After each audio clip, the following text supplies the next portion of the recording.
আসসালামু আলাইকুম। আজকে আমি আপনাদেরকে মক্কা শরীফ ভ্রমণ করে দেখাবো, কিন্তু এখন তো একটা সমস্যায় পড়ে গেলাম। পবিত্র কাবা শরীফে আমি প্রথমবারের মতো ভ্রমণ করতে যাচ্ছি, আর এখানকার রাস্তাঘাট কোনো কিছুই আমার চেনা নেই। রাস্তাঘাট চেনা নেই তাতে কি হয়েছে? সামনে তো দুইজন দেখতেই পাচ্ছি, তাদের কাছে যে একটু শুনি, আশা করি তারা কোনো একটা কিছু সমাধান দিতে পারবে। আসসালামু আলাইকুম, কাবা শরীফের রাস্তাটা কোন দিকে একটু বলবেন? না, আমরা জানি না, আমরাও নতুন এসেছি, একটু ঘুরে দেখুন, পেয়ে যাবেন। তাহলে তো আর কিছু করার নেই, এনারাও এখানে নতুন, যেহেতু এনারা নতুন তাই আমার কাজটা আমাকেই করা লাগবে। এটা তো দেখছি মিনায় যাওয়ার রাস্তা। আমি তো মিনায় যেতে চাই না। আমি সত্যিই দুঃখিত যে আমি আজকে আপনাদেরকে মিনায় নিয়ে যেতে পারছি না, কারণ আজকে আমার হাতে সময় খুবই কম।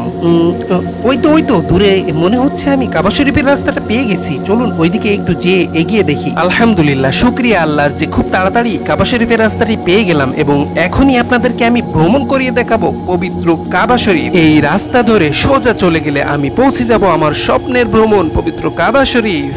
আলহামদুলিল্লাহ, খুব ভালোভাবে পৌঁছে গেলাম পবিত্র কাবা শরীফে।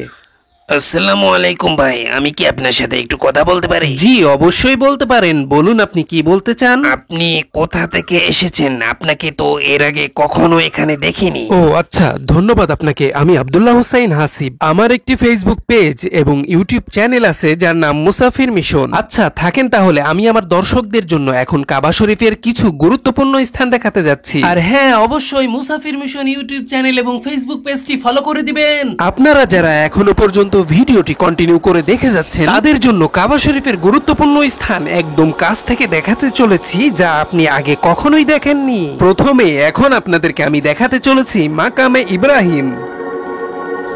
আমার সামনে যেটি দেখছেন এটি হলো মাকামে ইব্রাহিম। অনেকেই মাকামে ইব্রাহিমের নাম শুনেছেন বা দেখেছেন, কিন্তু আসলেই জানেন না এটি কি। তাদের জন্য বলছি, মাকামে ইব্রাহিম হলো একটি পাথর। সামনে যে সুন্দর লোহার বেষ্টনী দেখছেন, এর ভিতর ক্রিস্টালের একটি বক্সের মধ্যে রয়েছে মাকামে ইব্রাহিমের পাথরটি, আর এই পাথরে হযরত ইব্রাহিম আলাইহিস সালামের পায়ের চিহ্ন বিদ্যমান রয়েছে।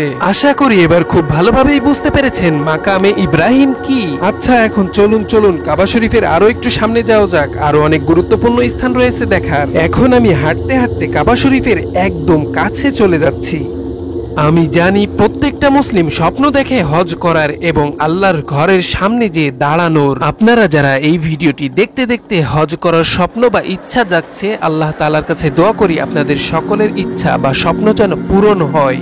এবার আমি কাবা শরীফের দরজার পাশ দিয়ে হাজরে আসওয়াদের কাছে যাব। পবিত্র কাবা শরীফের দরজার ডিজাইনটি কিন্তু অসাধারণ। আপনাদের কেমন লেগেছে জানি না, কিন্তু আমার কাছে সত্যি অনেক সুন্দর লেগেছে। এখন আমি হাজরে আসওয়াদের কাছে চলে এসেছি। এটিকে বলা হয় ব্ল্যাক স্টোন বা কালো পাথর। আপনারা যারা ভিডিওটি দেখছেন, আল্লাহ তাআলা যেন আপনাদের সকলকে হজ করার তৌফিক দেন এবং কালো পাথরে চুমু দেওয়ার সুযোগ করে দেন। পবিত্র কাবা শরীফ ভ্রমণের প্রথম পার্ট আজকে এই পর্যন্তই শেষ করছি। আপনার যদি একটুও ভালো লাগে থাকে তাহলে চ্যানেলটি সাবস্ক্রাইব করে ভিডিওতে একটি লাইক দিয়ে দিবেন, আর শেয়ার করে ছড়িয়ে দিন সকল মুসলিমের কাছে। আল্লাহ তাআলা সকলকেই হজ করার তৌফিক দান করুন।